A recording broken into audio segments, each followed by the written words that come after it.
Assalomu alaykum qadrli futbol muxlislari, efirda futbol olami ko'rsatuvi. 27-may kuni O'zbekiston Kubogi guruh bosqichi bahslari nihoyasiga yetdi. Bugungi ko'rsatuvimizda biz ham ana shu mavzuga yakun yasaymiz. Kubokning eng katta sensatsiyasi D guruhida qayd etildi.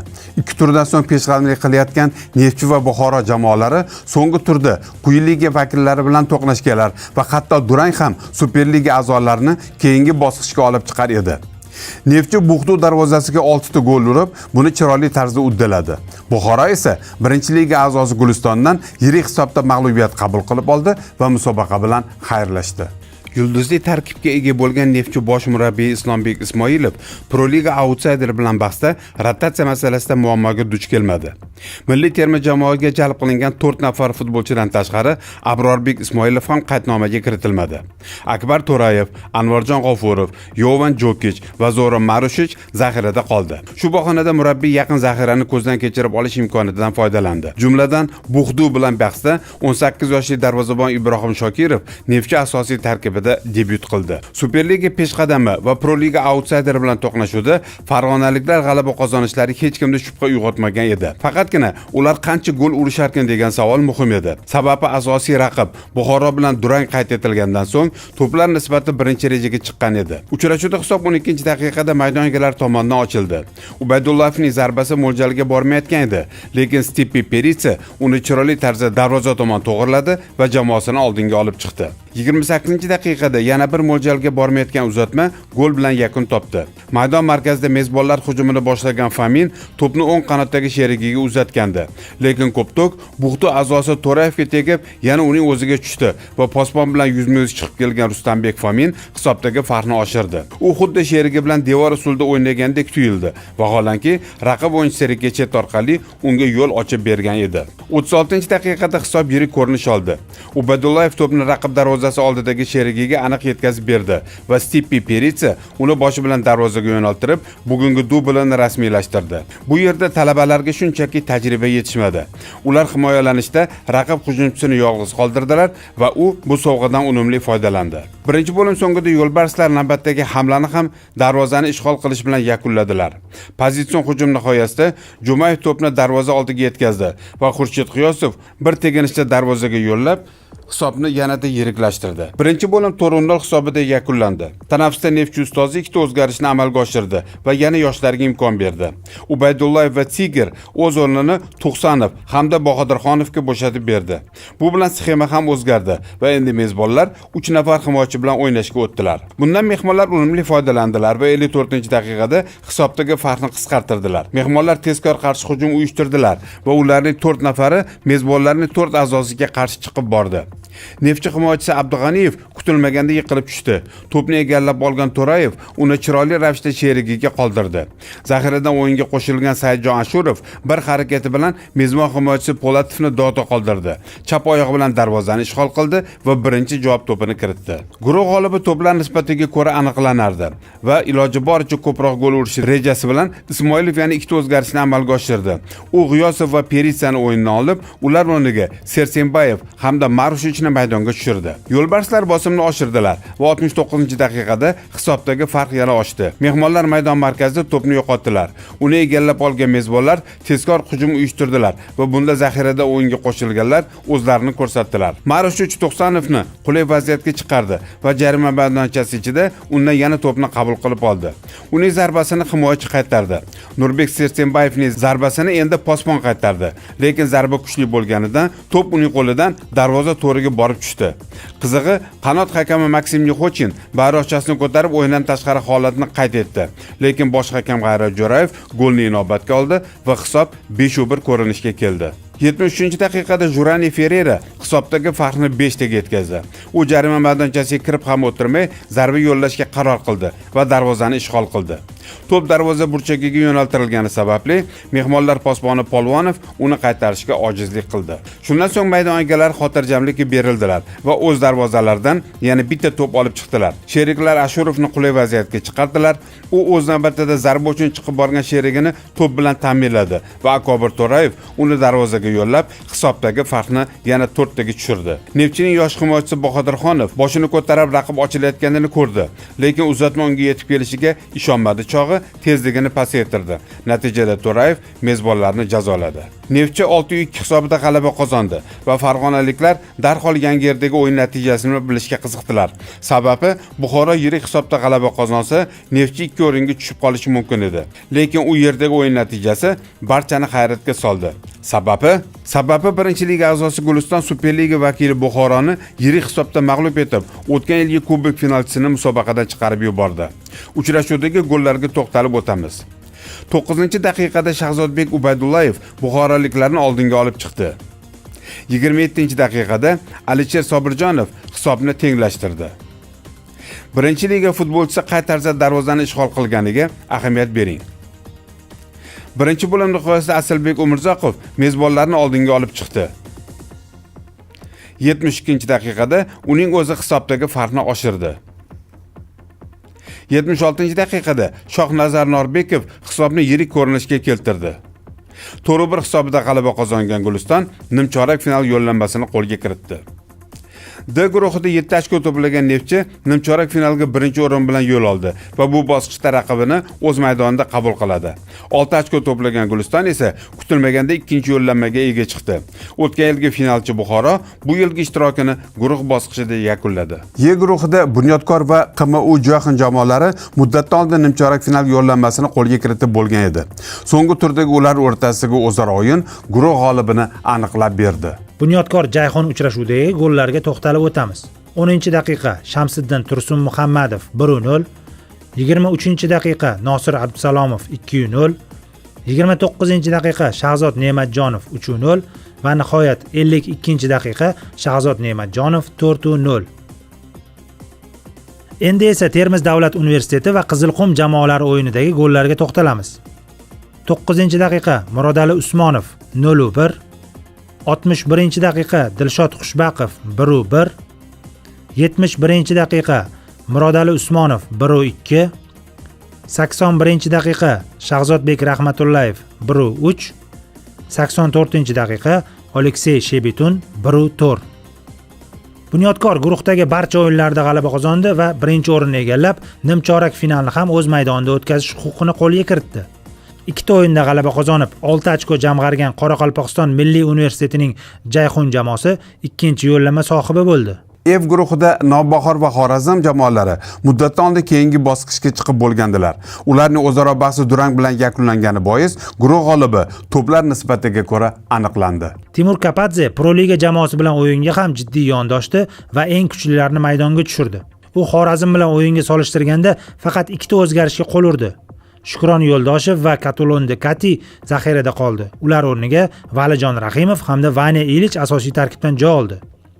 Farg'ona davlat universiteti jamoasi nomdor raqibga qarshi 5-3-2 sxemasini qo'lladi. Vodiy derbisi mezbonlar maydoni Namanganda o'tkazilganda ko'plab muxlislar kelishi aniq edi. O'tgan yili xuddi shu kunda muxlislar Gullar festivalidan chiqib stadionga kelishgan va Navbahor Qo'qon jamoalari o'rtasidagi Vodiy derbisini 10 mingga yaqin ishqiboz kuzatgandi. Lekin hozirda Lochinlar stadioni ta'mirdaligi sabab Navbahor Farduni Toshkentdagi Olimpiya stadionida qabul qildi va o'yinni kuzatish uchun bor yo'g'i 210 nafar tomoshabin tashrif buyurdi. Uchrashuvda hisob 25-daqiqada nominal maydon egalari tomonidan ochildi. Fardu a'zosi Bashirdinov maydon markazida to'pni yo'qotdi. Uni egallab olgan Fernandes to'pni Ilichga. U o'z navbatida eng oldingi chiziqdagi jamoadoshiga yetkazdi. Shohruxbek Abdurahmonovning dastlabki zarbasini Fardu posboni Maqsudov qaytardi. Lekin u takroriy zarba bilan Koptokni darvozaga yo'lladi va jamoasini oldinga olib chiqdi. Shu tariqa Abdurahmonov Navbahor safidagi ilk golini nishonladi. Birinchi bo'lim namanganliklarning kichik hisobdagi ustunligi bilan yakun topdi. Tanaffusda murabbiylar o'zgarishlarga ehtiyoj sezmadilar. Kapadze ilk o'zgarishga 62-daqiqada qo'l urdi va Ilichni Shohmalik Komilovga almashtirdi. Oradan 10 daqiqa o'tib, mehmonlar o'yinchisi Yoqubjonov aynan Komilovga nisbatan o'yin qoidasini buzdi. Bosh hakam Abdurashid Xudoyberganov jarima zarbasi belgiladi. Navbahor futbolchilari to'pni tezkorlik bilan o'yinga kiritdilar va qoida buzilish teletakrori namoyish etilguncha navbatdagi golni urishga muvaffaq bo'ldilar. Golli hujumni Fernandes boshlagan va jamoadoshlari kombinatsiyani amalga oshirguncha o'zi jarima maydonchasiga kirib borgan edi. Qulomov to'pni unga qulay tarzda yetkazib berdi va Alex Fernandes aniq zarba bilan hisobdagi farqni oshirdi. Shundan so'ng Navbahor ustozi 3 ta o'zgarishni amalga oshirdi va maydonga yangi kuchlarni tushirdi. U Adhamzoda, G'ulomov va Fernandes o'rniga Dilshodjon Komilov, shuningdek 2 Muhammadali, G'iyosov va Usmonovni o'yinga qo'shdi. 82-daqiqada talabalar a'zosi Erkinov o'z jarima maydonchasida Abdurahmonovni yiqitdi va bosh hakam 11 metrlik nuqtaga ishora qildi. Penaltini Shohruxbekning o'zi amalga oshirishi maqsadga muvofiq edi. Lekin jarohati tufayli anchadan beri maydonga tushmayotgan va bugun zaxiradan o'yinga qo'shilgan Muhammadali G'iyosov to'pni undan so'rab oldi. So'ngra penaltini aniq bajarib, u ham lochinlar safidagi ilk golini kiritishga muvaffaq bo'ldi.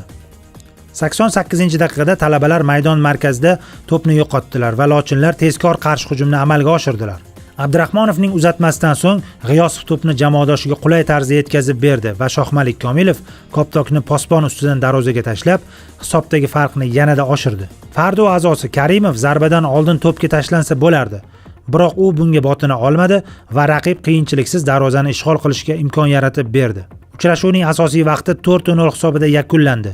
Qo'shimcha daqiqalarda Navbahor posboni Valijon Rahimovning qo'pol xatosidan so'ng Fardo ham bitta to'p kiritishga muvaffaq bo'ldi. To'pni o'yinga kiritgan posbon uni yonginasida turgan Umarovga oshirib berdi. U Komilovni aldab darvoza tomon zarba berdi. Rahimov to'pni qaytardi, lekin zaxiradan o'yinga qo'shilgan Murodjon Komilov takroriy zarba bilan darvozani ishg'ol qildi va hisobdagi farqni qisqartirdi. 4-1 hisobida g'alaba qozongan Navbahor to'plar nisbatiga ko'ra birinchi o'rinni egalladi. Sababi parallel ravishda Qoraqalpog'iston futbol akademiyasi darvozasiga 6 gol urgan Xorazm o'z darvozasidan 3 ta to'p ham olib chiqdi va to'plar nisbatiga ko'ra guruhda 2-o'rinni egalladi. Urganchdagi gollarga to'xtalib o'tamiz. 10-daqiqa Danil Nugmanov 1-0, 29-daqiqa Damir Nizanov 2-1, 37-daqiqa Bubakar Traore 3-1, 72-daqiqa Azizjon Ahrorov 4-1, 74-daqiqa Azizjon Ahrorov 5-1, 85-daqiqa Damir Nizanov 5-2, 90+2-daqiqa Sultonboy Ismoilov 6-2, 90+3-daqiqa Damir Nizanov 6-3. Akademiya tarbiyalanuvchisi Damir Nizanov hat-trick muallifi bo'ldi. Demak, Navbahor va Xorazm F guruhida 7 tadan ochko to'plab nimchorak finalga yo'l oldilar. Ular o'rtasidagi o'zaro bahs durang bilan yakunlangani sababli guruh g'olibini to'plar nisbati hal qildi. +12 ko'rsatkich bilan lochinlar birinchi o'rinni egallagan bo'lsa, +4 bilan oq tulporlar ikkinchi o'ringa joylashdilar. H guruhida kutilgandek Nasaf va Andijon keyingi bosqichga yo'l oldi. Lekin o'rinlar taqsimotida qo'shimcha ko'rsatkichlarga murojaat qilishga to'g'ri keldi. O'zaro o'yinda durang qayd etilgan. To'plar nisbati ham ikkala jamoada +9. Faqatgina ko'p gol urish boisida burgatlar ajdarlarni ortda qoldirdilar. Qashqadaryo derbisida Nasaf o'z maydonida sho'rtani qabul qildi. Keyingi bosqichga chiqish uchun g'uzorliklar faqat g'alaba qozonishlari shart edi. Lekin Nasaf hal qiluvchi bahsga jiddiy yondoshdi va yirik hisobda g'alaba qozondi. Milliy terma jamoaga ajdarlardan 3 nafar jalb qilingan edi. Abduvohid Ne'matov va Umar Eshmurodov yakuniy tarkib bilan AQShga yo'l olgan bo'lsa, Sardorbek Bahromov 30talikka kira olmadi va Qarshiga qaytib, sho'rtan bilan o'yinda zaxiradan joy oldi. Ro'ziqul Berdiyev Andijon bilan bahsga solishtirganda bitta o'zgarishga qo'l urdi. U Akromjon Komilovni zaxirada qoldirdi va uning o'rniga Quvonchbek Xushvaqtovni maydonga tushirdi. Shu tariqa G'olib G'aybullayev himoyani 3 nafar yosh ampuladoshlari bilan qo'riqladi. Asror Aliqulov ham hal qiluvchi bahsga eng kuchli tarkibni tanladi va g'uzorliklar boshlanish tarkibidan 3 nafar legioner o'rin oldi. Uchrashuvda hisob 15-daqiqada standart vaziyatdan va avtogol shaklida ochildi. Muhiddin Burchakdan to'pni jarima maydonchasi ichiga yetkazdi. Sho'rtan posboni Shohrujon Eshbotayev uni qaytarish maqsadida to'p yo'liga chiqdi. Lekin ko'ptok uning qo'lidan sirg'anib, darvoza to'ridan joy oldi. Shu tariqa Nasaf gol urmasdan turib oldinga chiqib oldi. Qolgan vaqtlarda ustunlik maydon egalari tomonidan bo'lsa-da, darvozaga boshqa to'p kirmadi va birinchi bo'lim 1-0 hisobida yakun topdi. Bu albatta ajdarlarni qanoatlantirmas edi. Sababi parallel ravishdagi bahsda Andijon Havoqandni o'ta yirik hisobda mag'lub etsa, Nasaf ikkinchi o'ringa joylashar edi. Lekin Berdiyev tanaffusda o'zgarishga qo'l urmadi. Ochig'i, uning zaxirasida o'yinni kuchaytirishi mumkin bo'lgan futbolchining o'zi yo'q edi. Ikkinchi bo'lim boshida g'uzorliklar o'z jarima maydonchasi yaqinida o'yin qoidasini buzdilar va hakam ular darvozasi tomon jarima penalti zarbasi belgiladi. Sho'rton posbonni 6 kishidan iborat jonli devor o'rnatdi. Ulardan biri yotgan holatda yerlatib berilgan zarbani qaytarish uchun mo'ljallangan edi. Lekin tajribali Sharof Muhiddinov bu devorni yorish usulini namoyish qildi. U jonli devor yuqoriga sakrashini bilib, to'pni pastdan yo'lladi, lekin yerlatib emas, aynan yotgan o'yinchi ustidan o'tkazdi. Ishbotay bunday tarzdagi zarbani kutmagan edi va u ikkinchi bor to'pni o'z darvozasidan olib chiqishga majbur bo'ldi.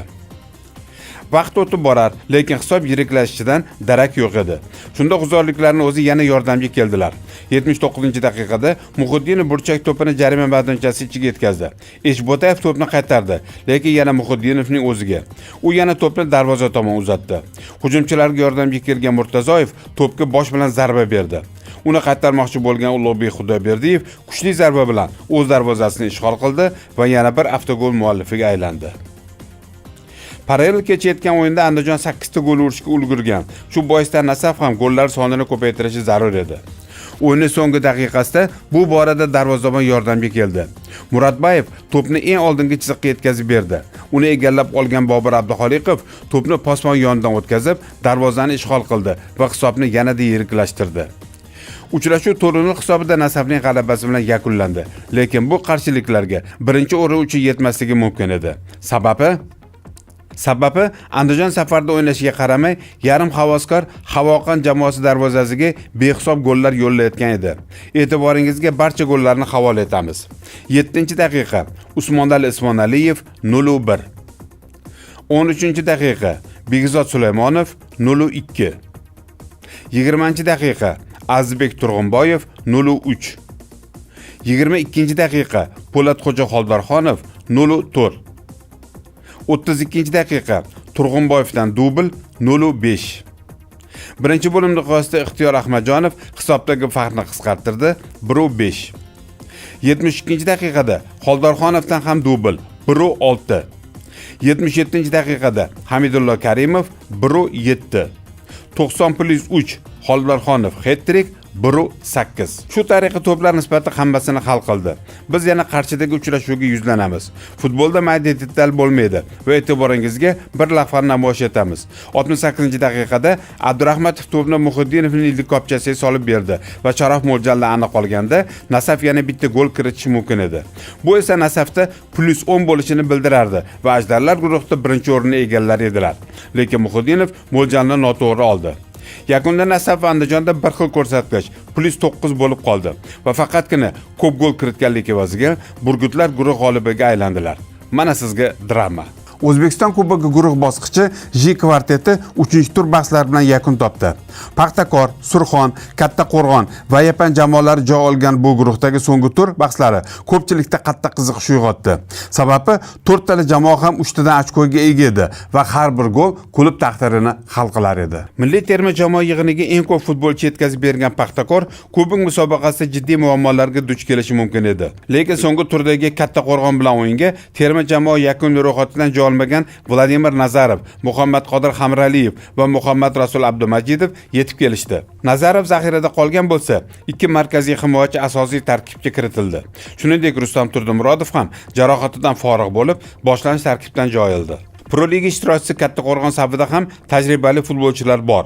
Sardor Qobiljonov, Abubakr Ashurov, Xudoyshukur Sattorov, Islom Sharipov va Davron Anvarovlar shular jumlasidandir. Zaxiradan ham Behruzbek Asqarov, Ildar Mamadkazin hamda Fransis Nar singari tajribali futbolchilar joy olgandilar. Uchrashuvda hisob 14-daqiqada maydon egalari tomonidan ochildi. Flamarion ajoyib uzatma bilan jamoadoshini qulay vaziyatga chiqardi va maydonni sog'inib qolgan Rustam Turdimurodov to'pni posbon yonidan o'tkazib darvozani ishg'ol qildi. Biz avvalgi ko'rsatuvlarimizning birida Turdimurodovning teshik getriylari borasida fikr bildirganimizdan so'ng u maydonda ko'rinmay qolgandi. Nihoyat u yana safga qaytdi va e'tibor berganimiz getriylardagi teshiklar ancha kamayibdi. Birinchi bo'lim 1-0 hisobida yakun topdi. Tanaffusda Paxtakor ustozi Kamoliddin Tojiyev hech qanday o'zgarish qilmadi va faqatgina ikkinchi bo'lim boshida ham o'yin surati o'zgarmagach, 65-daqiqada Bozorovni Erkinovga almashtirdi. Shundan so'ng Sherlarning o'yini ancha jonlandi. boshlandi. 73-daqiqada gol bilan yakunlangan kombinatsiyada mezbonlarning 8 nafar futbolchisi ishtirok etdi. Yakunda Resan Turdimurodovni qulay vaziyatga chiqardi va Rustam kuchli zarba bilan hisobni oshirib, bugungi dublini nishonladi. To'p hali Paxtakor hujumchisiga yetib kelmasdan mehmonlar qo'llarini ko'tarib o'yindan tashqari holatga ishora qildilar. Lekin takroriy lavha ham ko'rsatib turibdi, gol toza kiritilgan. Oradan 3 daqiqa o'tib Ibrohim Ibragimov ham o'z nomini tabloga yozdirib qo'ydi. U chamasi 30 metrlar masofadan zarba yo'llashga qaror qildi va mo'ljalda adashmadi. Ahamiyat bergan bo'lsangiz, so'nggi 2 golda mehmonlar tayanch yarim himoya zonasini berkita olmadilar va gollar aynan shu pozitsiyadan kiritildi. 3-0 hisobida g'alaba qozongan Paxtakor nimchorak finalga yo'l oldi, faqat 2-o'rin bilan. Sababi Yapan Surxon uchrashuvida termizliklar g'olib chiqdilar. Yapanda kechgan bahs ekstremal holatda o'tdi. Dastlab kuchli yomg'ir, 17-daqiqada esa yoritgichlar o'chib qoldi. Tashkilotchilar sa'y-harakati bilan muammo tezda hal qilindi va 18 daqiqadan so'ng bahs davom ettirildi. Xursand qilgan tomoni O'zbekiston stadioni maydoni sifatli drenaj qilingan ekan va kuchli yomg'ir yog'ishiga qaramasdan maydonda ko'lmaklar deyarli hosil bo'lmadi. Birinchi bo'limda jamoalar asosan maydonga moslashdilar va unda darvozalarga to'p kiritilgani yo'q. Tanaffusda Surxon ustozi Anvar G'ofurov bitta o'zgarishga qo'l urdi va O'ktamov o'rniga Yusupovni o'yinga qo'shdi.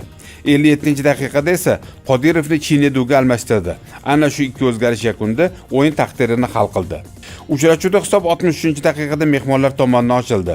Abduhamidov va Yusupov to'p almashdilar. Yakunda Sarvar Abduhamidov darvozani ishg'ol qilib, jamoasini oldinga olib chiqdi. Yusupov uzatmani amalga oshirganda Yapan himoyachisi Mamajonov to'pga yaqinroq edi, lekin u sust harakat qilib zarbaga qarshilik ko'rsata olmadi va natijada uning jamoasi darvozadan to'p olib chiqishga majbur bo'ldi. 81-daqiqada Stefan Chinedu hisobdagi farqni oshirdi. U 2 marta sheriklarni qulay vaziyatga chiqardi va faqat 3-urinishdagina o'zi darvozani ishg'ol qildi. U dastlab Quvondiqovga to'pni chiroyli uzatdi. So'ngra qulay vaziyatga chiqib borayotgan sheriklarni to'p bilan ta'minlamoqchi edi, lekin himoyachi unga blok qo'ydi. Nihoyat Chinedu o'zi to'pni aylantirib darvozaning burchagiga joyladi va amalda jamoasi g'alabasini ta'minladi. Uchrashuv yakunlanishiga 3 daqiqa qolganda maydon egalari birinchi javob to'pini kiritdilar. Bunda ularga standart vaziyat qo'l keldi. Turg'unboyev jarima zarbasini to'pni darvoza tomon yetkazib berdi va zaxiradan o'yinga qo'shilgan Asadilla G'ayratullayev to'pni boshi bilan darvozaga yo'llab, hisobdagi farqni qisqartirdi. Biroq boshqasiga yosh jamoaning kuchi yetmadi. Uchrashuvda Surxon 2-1 hisobida zafar quchdi va guruhda birinchi o'rinni egalladi. Yangi tashkil etilgan Yapan jamoasi ham yaxshi taassurot qoldirdi. 3 tur yakunlari bo'yicha Superliga jamoalari Paxtakor va Surxon 6 tadan ochko jamg'argan holda keyingi bosqichga yo'l oldilar. O'zaro o'yinda Sherlarni mag'lub etgan uchar tulporlar guruh g'olibi sifatida nimchorak finalni o'z maydonida o'tkazadi. Shu bilan O'zbekiston Kubogi guruh bosqichi nihoyasiga yetdi va nimchorak finalning barcha ishtirokchilari aniqlandi. Guruh g'olibi bo'lgan OKMK, G'azalkent, So'g'diyona, Neftchi, Bunyodkor, Navbahor, Surxon va Andijon klublari ushbu bosqichda raqiblarni o'z maydonida qabul qiladilar. Ikkinchi o'rin bilan yo'llanmani qo'lga kiritgan Qo'qon 1912, Lokomotiv, Olimpik Mobius, Guliston, QMU Joyxun, Xorazm, Paxtakor hamda Nasaf jamoalari nimchorak final bahslarini safarda o'tkazadilar. Reyting asosida tuzilgan guruhlarda Superliga jamoalari yaxshi imkoniyatga ega bo'lgan bo'lsalar-da, Dinamo, Buxoro, Qizilqum va Mashal klublari yo'llanmani qo'lga kirita olmadilar va kubok musobaqasini guruhda yakunladilar. Pro Liganing G'azalkent, QMU Joyxun, Olimpik Mobius klublari, shuningdek birinchi liga a'zosi Guliston nimchorak final ishtirokchisiga aylandi.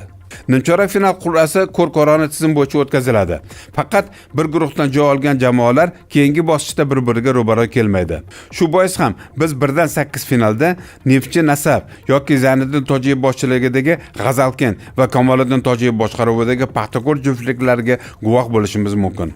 Bularning barchasini 2-iyun kuni bo'lib o'tadigan nimchorak final qur'asidan so'ng bilib olamiz. Mana aziz futbol muxlislari, ko'rsatuvimizning bugungi soni ham nihoyasiga yetdi. Endi barcha e'tiborimiz tarixiy voqea O'zbekiston terma jamoasi ishtirokidagi jahon chempionatiga qaratiladi. Mundialda ilk bor ishtirok etadigan terma jamoamiz a'zolariga omadlar va zafarlar yor bo'lishini tilab qolamiz. Jahon chempionati munosabati bilan O'zbekiston Superligasi va mamlakat kubogi musobaqalarida katta tanaffus e'lon qilinadi. Shu bois biz ham 2 oyga yaqin dam olamiz. Nasib qilsa sizlar bilan 20-iyul kuni diydorlashamiz hamda Superliga 12-tur bahslarini muhokama qilamiz. Ungacha esa xayr, doim va sog' bo'ling.